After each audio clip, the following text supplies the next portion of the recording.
Reading from an excerpt from my book, which the working title. This is when Les has decided to take firearms training after her SA encounter on the airplane. She's trying to find the location of the Floyd class.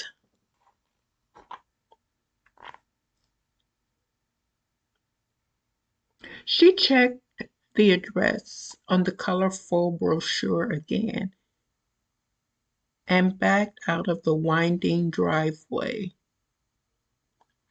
She was acquainted with the area but wasn't sure of the changes that may have been implemented.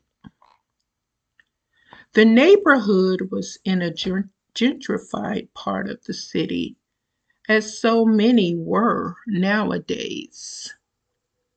If one hadn't been in an area for a year, it may have become unrecognizable with the influx of Starbucks and jogging buddies along paved park and streets that used to boast grasslands in decay.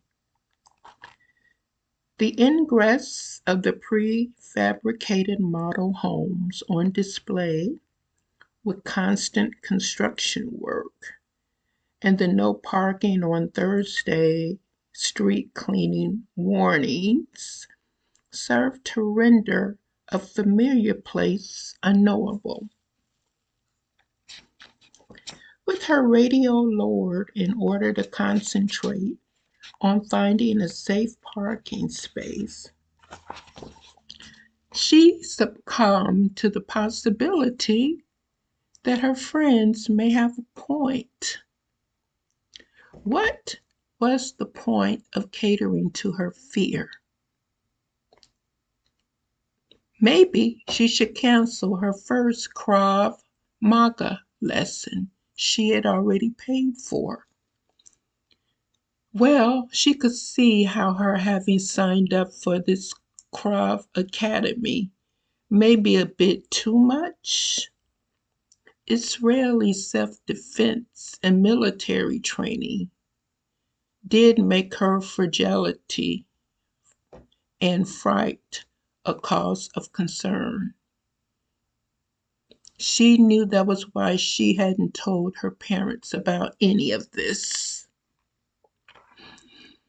Anyway, she ardently checked the many signs to make sure that she was not illegally parking and then swiped her card. And as always wondered, why did it cost an arm and a leg to park and the city was still broke? You would think that they could afford to fix some of the potholes in this city with all they charge to park, a Spanish accent complained, now walking alongside her, his trench coat flapping in the wind on this spring-like morning. Les was looking at the colorful pamphlet and then at the different addresses to find the right building for the training. The voice and his remark that it was in the next building and on the second floor caused her to turn and thank him. She hadn't meant to ignore him earlier. She realized now, belatedly, that she'd probably seemed unfriendly. He held the door, and while remarking memento mori, at which she stared askance into his darkened, dilating pupils, while his lips lifted into a grimaced smile. To be continued.